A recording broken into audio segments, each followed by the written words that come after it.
It's August 1987 in the town of Romford in East London, UK. A local resident is filling a hole in his yard when suddenly his shovel hits something hard and metallic. In this photo, you can see the strange 12-sided hollow object that's about the size of a tennis ball. Each side has a pentagonal face with a circular hole in the middle, and in each corner is a small rounded knob.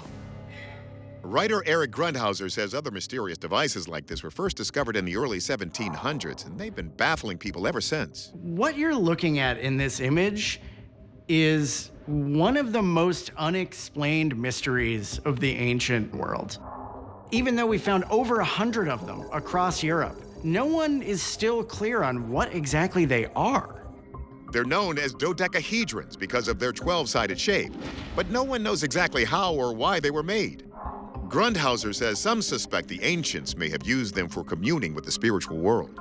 One of the theories surrounding these dodecahedrons is that they were used as divining tools by augurs or seers, some kind of die or rolling of the bones. So perhaps these devices were used to predict the future. They have 12 faces that could correspond with the 12 celestial signs of the zodiac, creating a sort of horoscope. Perhaps they were related to the first-century mystery religion known as Mithraism. This was a secretive cult centered on the god Mithras that drew heavily upon astrological symbolism.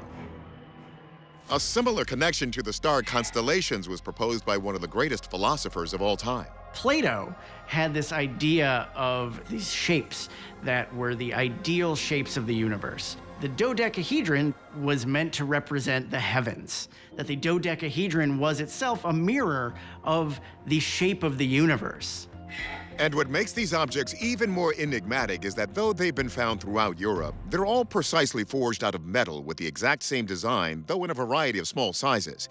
There's no mention of them in any written records. We don't know who created these dodecahedrons or how they were even created, but it doesn't look like it would have been easy given ancient technology.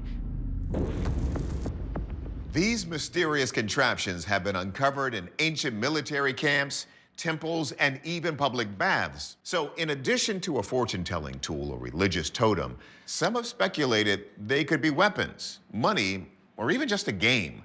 But after centuries of study, we're still no closer to the truth. So let's see if our experts can divine what this is. Anthropologist Kathy Strain explores whether the bronze object could have some religious or spiritual purpose, perhaps related to Mithraism, which was seen as an early rival to Christianity in the Roman Empire. Mithraism was a star cult. When you think about a star that is multifaceted, multi-edged, maybe this is something that could represent a star. It could be something that you kept in order to practice your religious action. But Strain reiterates that what complicates this theory is that these objects haven't just been found in temples and other religious sites. Knowing that they have been found in bathhouses, they've been found in Roman camps, we can't use that as evidence to say that this is a religious object. Archaeologist Dr. Ed Barnhart says these objects have sometimes been uncovered among caches of coins. Then perhaps this dodecahedron could be some form of money? It's very large and practical for a currency. There aren't any identifiable and repeating symbols. If an organized civilization is going to make a currency, it's got the bust of a Roman emperor or something on it. So it may not be a type of coin, but perhaps it still had a valuable purpose. I think that it's a survey object. I think that the balls on every corner let it securely attach to basically a tripod. The locations where we find these objects are fairly neatly where the Roman Empire expanded itself by building Roman roads. If you look through the hole on one side, whatever the other side you're looking through is a different diameter hole, which means they are very functional in terms of judging both distance and size of things out in front of you. The dodecahedron has 6 angles of view, and so if you know the size of an object, you can calculate how far away it is. By looking at the object through the device at a point where the two opposite circular holes are superimposed, you can determine the distance by plugging factors like the diameter of each hole, the distance between the two holes, and the height of the object into a simple geometric equation. Our verdict? We're going to go with Barnhart on this one and say this was likely a surveying tool. The need to be secured on a tripod would explain why the device has these seemingly extraneous knobs. But remember, there is nothing about these dodecahedra in the written records, and no molds for making them have ever been found, so we'll likely never know for sure. It's late October 2007 in Hong Kong.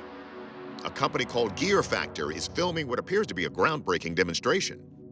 As the camera rolls in the parking lot of a typical residential neighborhood, the front axle of a silver Vauxhall sedan slowly lifts off the ground. The rear axle soon follows, and suddenly the car is hovering in midair over the parking lot. You can hear what sounds like an engine whirring, but the only propellers appear to be tiny and attached to the doors. After a short 1-minute flight, it comes back down to rest on the ground. The company posted video online, and the internet goes wild at the prospect of a flying car. Journalist Eric Grundhauser says the flying car has long been the unicorn of automotive engineering. Since the early 20th century, there have been a number of potential flying car technologies that have been promised to roll out to the general public. In the 60s was a car that the government was almost going to roll out. Even in 2006, a company was promising to release a flying car. Arguably, the first flying car prototype, called the Avro car, was designed nearly 50 years ago as a secret military project during the Cold War. Resembling a flying saucer, it would have taken off and landed vertically before it was ultimately scrapped. Yet Grundhauser says there are various potential models for how flying cars could work in real-world scenarios. If you look at something like a helicopter, you could simply take off vertically, like technology known as eVTOL, which stands for electric takeoff and landing. This technology would allow vehicles to be much more maneuverable. We see the propellers on the side of the Vauxhall. So is that what's giving the car its lift? Helicopters use rotor blades that accelerate the air that passes over the top as they spin to create lift. But these are complex flying machines that require hundreds of hours of practice to master. So have we finally cracked the code for a car everyone can learn to drive and also fly? Let's let the experts take the wheel. The video seemed so unbelievable, we had to pay another visit to Michael Primo. You can see the glare from the reflection, assuming that it's coming in this direction, and we've got a shadow that is produced. Now, we know that these shadows can be produced artificially, but to this scale of an object in this type of environment, to manipulate that information would be very difficult, especially when this car begins to spin.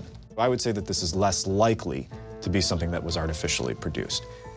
So if the footage isn't digitally manipulated, could this car actually be flying like a plane or a helicopter? Physicist Dr. Matthew Shadagas looks into the science. Rotors that will give you an upward lift countering the downward force of gravity require large enough blades that produce enough moving air to produce enough force to counteract the force of gravity. So Shadagas crunches the numbers on the required force for this car to go airborne. The force of gravity on this car is equal to mass times the acceleration of gravity. That would be a lot of pounds of force that you would need to counteract gravity. And these puny little blades are just not going to make it possible. So if a heavy car model like this can't really fly with those little propellers, then is it actually a real car at all? This doesn't seem to be a natural reflection. In fact, you sometimes see what look like bumpiness on the reflection. You don't have bumpiness on glass, but you do have bumpiness on a balloon. We tracked down Gear Factor's owner, German entrepreneur Murti Ung, and he confirms that his flying car is in fact a high-tech balloon. We are producing flying objects, flying solutions for shows and events. I never had the intention to fool anybody. It was basically doing some marketing with something exciting. Our verdict, this is a promotional flying balloon that looks remarkably like a real car. It's part of a staged event run by Mertz Company, which is known for its innovative flying concepts. So sure, you could say the age of the flying car has arrived, but this one's too flimsy to transport anything but helium. It's February 2022 in Oklahoma City, Oklahoma. The Museum of Osteology, also known as the Bones Museum, makes a post about one of its newest artifacts, and the photo of it has the comment section going wild. The image shows an elongated skull with a strange metal implant embedded inside it. The skull found in Peru appears to be human, but the odd stretched-out shape of the bulbous cranial bones could suggest otherwise. The implant itself is coarse and bumpy, and is clearly not an organic part of the skeleton. It appears to be composed of two parts, an eye-like shape on top and a circle at the bottom.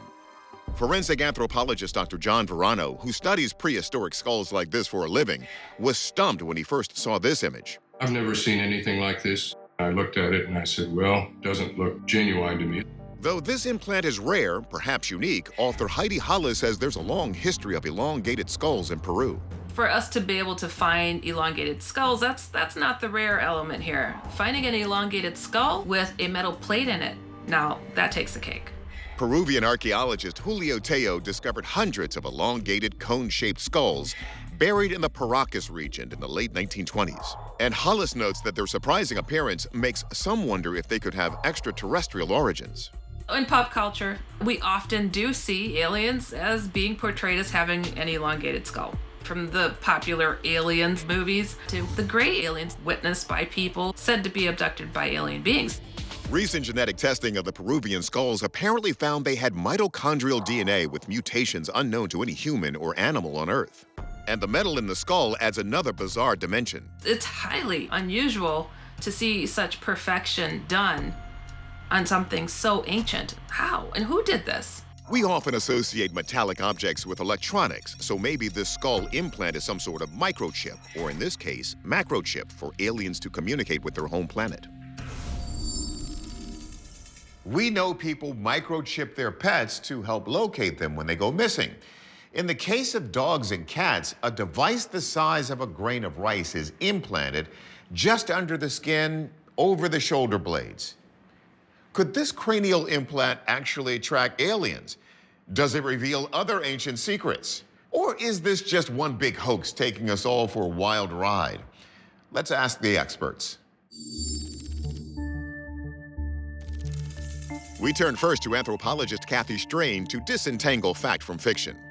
There have been a lot of known hoaxes in archaeology, in particular with Peruvian skulls, crystal skulls that were found all over the world that were said to have been made by alien technology.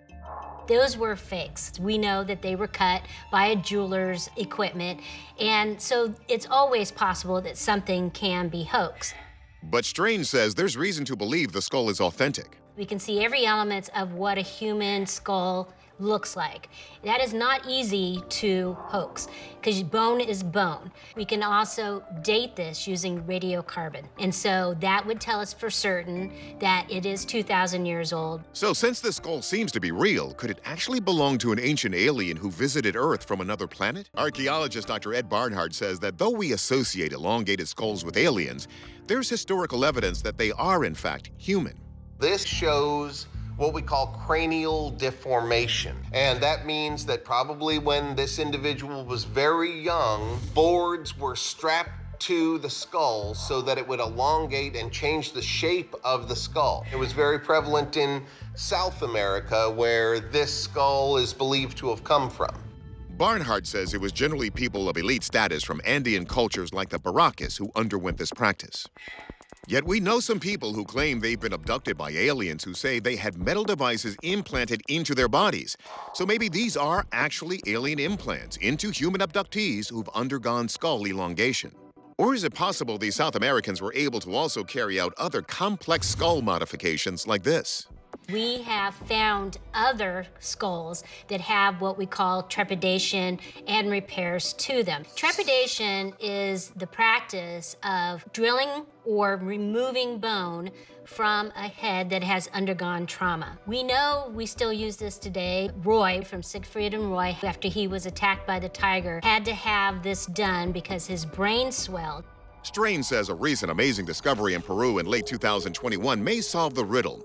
These are obsidian surgical tools found in what's believed to be a doctor's grave. Strange says this proves ancient South Americans actually had the know-how to perform this dangerous procedure. Yet even though trepanation is a recognized ancient practice, John Verano still isn't convinced this implant is authentic since he's never seen metal like this from that time. If this skull with its metal implant is genuine, and if it really reflects surgery and implant, of course it would be a significant historic discovery, but given that it doesn't look like anything I've ever seen in metallurgy in the Andes, that's why I have my doubts. So while John leans toward this being a hoax, there's plenty of other evidence to suggest this is the 2,000-year-old skull of a human who survived a life-threatening surgery. Our verdict? This skull is most likely an example of ancient trepanation. But until the skull is radiocarbon dated to confirm its age, concluding with absolute certainty that this artifact is authentic would be getting ahead of ourselves. December 2020. It's another beautiful day on the Southern California coast. In the sky above the Palos Verdes Peninsula in Los Angeles, a local flight instructor is giving a lesson when suddenly she and her student encounter something or someone in the airspace off their port side. As we zoom in slow-mo, we see what looks like a man wearing a jetpack, flying at an altitude of about 3,000 feet, roughly 20 miles off the coast. Now look close. You can see what appears to be legs dangling below a torso. And look right over here, a reflection of something metallic, like a backpack. But the strangest thing of all, there's no sign of exhaust. The jetpacks that are out there use kerosene, and they have literally multiple turbo engines attached to them. But even still, the sustained flight on those is 10 minutes max. It doesn't seem like he's close to coming down anytime soon, which says to me, he's maybe working with something special here. There are other people who have invented jetpacks that involved engines on their arms. This doesn't seem to be the case here. He doesn't seem to have any kind of complicated equipment or anything really bulky. Rumors of a similar flying figure have been swirling around Los Angeles for months before this sighting. So this guy in a jetpack had been spotted before, a couple of times actually, by pilots who were coming in for landings at LAX. But this was the first time he had been captured on video. The latest sighting was in August 2021. What's going on? There are a couple of theories around this that really interest me. One is that it could be some kind of secret military technology that's being tested. The other is the idea that this is the work of an amateur backyard inventor who's just not ready to reveal himself yet. This is far from the first time a flying human has shocked spectators. In 2007, a gas station owner named Kit Couch famously floated across Oregon using a chair and 105 balloons. But are these new sightings really someone on a jetpack? Our experts are cleared for takeoff. First, could these sightings just be weather balloons which have become deflated and misshapen into a humanoid-looking profile and caught in strong crosswinds? The only way that they travel at that velocity sideways is if the winds are really, really, really high. But when Dr. Hentz checks the winds over Palos Verdes that day, if you look at the winds in this lower part of the atmosphere, all of these winds all the way up to about 3,000 meters are about 10 knots or weaker. So this was a very, very calm condition. could this instead be a powered drone tricked out to look like a person? Our aviation expert Tim McMillan thinks not. We can rule out a conventional drone pretty easily because we don't see the quadcopters, the commercial drones of that nature, or even most of your military or industrial drones, you're going to see wings or you're going to see rotors. We don't see any of that. Despite the appearance of a human form, astrophysicist Hakeem Oluseyi isn't ready to confirm this is a genuine jetpack man or woman. The physics of getting to this location just does not favor a jetpack because they're at a high altitude and they're also very far away from shore. The jetpack has to carry the fuel on board, and it has to fight against Earth's gravity pulling on the human being and still have enough fuel to travel horizontally. A New Zealand company called Martin Aircraft did unveil a prototype in 2016 that is reportedly capable of flying close to the same 3,000 feet altitude as this person. Their model weighs over 440 pounds without fuel or a pilot, but appears to use significantly more equipment than what has been spotted over LA. Despite that, Oluseyi can't rule out a jetpack. Pilots have reported seeing this, so maybe there is something there. So, this is a tough one.